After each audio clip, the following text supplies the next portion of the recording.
बिस्मिल्लाहिर्रहमानिर्रहीम। अस्सलामुअलैकुम my YouTube family. उम्मीद है आप सब लोग खैरियत से होंगे और ख़ूब मज़े में होंगे। तो आज मैं आपके लिए लाई हूँ चाइनीज़ डिश। खाने में पाकिस्तानी खानों के बाद जिस खाने का नंबर आता है या जो सबसे ज़्यादा पसंद किया जाता है वो है चाइनीज़।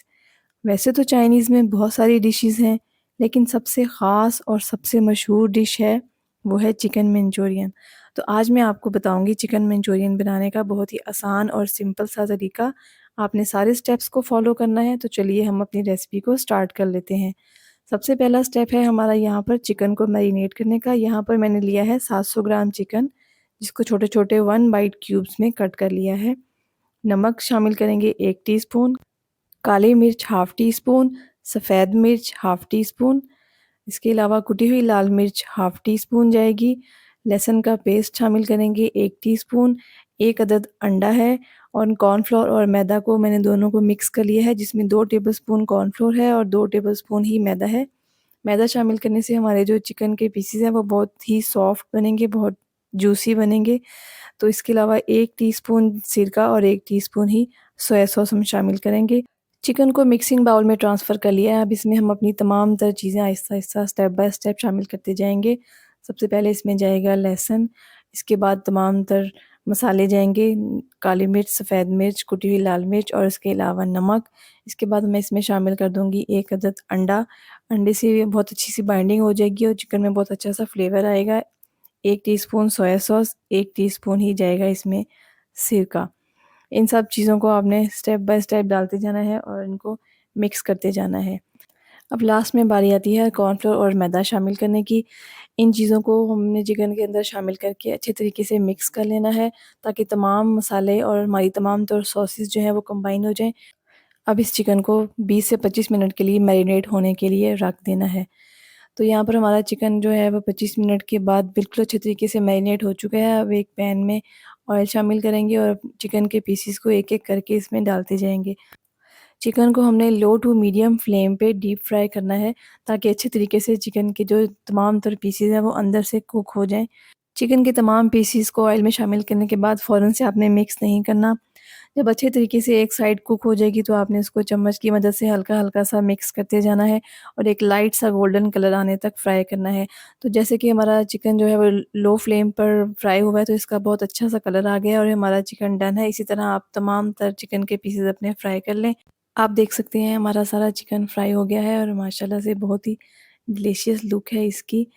तो अब बारी आती है इसकी सॉस तैयार करने की। सॉस तैयार करने के लिए 1 कप यहाँ पर मैंने लिया है केचप का, 1 मेजरिंग कप जो होता है, और 3 टेबलस्पून चीनी इसमें जाएगी।